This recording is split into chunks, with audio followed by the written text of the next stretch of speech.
Now, let's have a look at some of the wisdoms that we can find behind the implementation of this zakah, of this charity.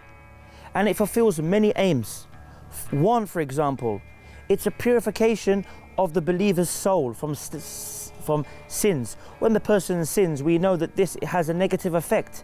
And we will have an upcoming episode in our future episodes talking about hearts and the effects that sins have on our hearts. So one of the benefits and the wisdoms behind zakah is it purifies us from the sins that we have committed. Another benefit of this charity is that it fulfills the needs of the poor. It fulfills the needs and it preserves the poor person's honor. That poor person should not have to come to people and beg, should not have to come on the streets and ask, humiliating himself, making himself feel ashamed and uncomfortable. It should, when the zakat is implemented properly, the rich people will give the money directly to the poor without making them have to turn to begging. Another benefit is it lightens the burden of those who have debts, because it helps them to pay off their debts. And we know from what we experienced in the financial crisis, for example, that many people lost their jobs.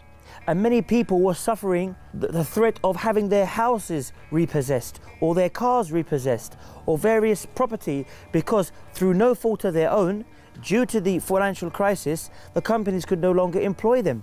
So in this kind of situation, zakah would be paid and would pay off their debts. Another benefit is that it helps people to see the beauty of Islam and the beauty of faith. Maybe to many non-Muslims, they will be amazed that this concept is something which is obligatory and something that if you deny this and somebody was to say that I do not think we have to give zakah, I'm not going to give it, there's no need, then they actually are not a Muslim. So this will be something very inspiring to people in general, that Islam, that a condition of you being a proper Muslim and being a Muslim is that you have to believe that this charity, if you can afford it, is a must upon you. And another, for example, it helps those people who are traveling and they may have run out of money on their journey. Zakah would be given to them. Now, it's also important to mention what is this charity given on? Is it on cash? Is it what we have in our bank? What is it basically that we have to give? What from? Now, it's not to say that we are supposed to give this from our salary. We are supposed to give this charity from any surplus savings that we have annually. So, for example, somebody would have paid for his mortgage, his car, his children's schooling, after everything, his normal living expenses. But he has every year a surplus amount of money in his account.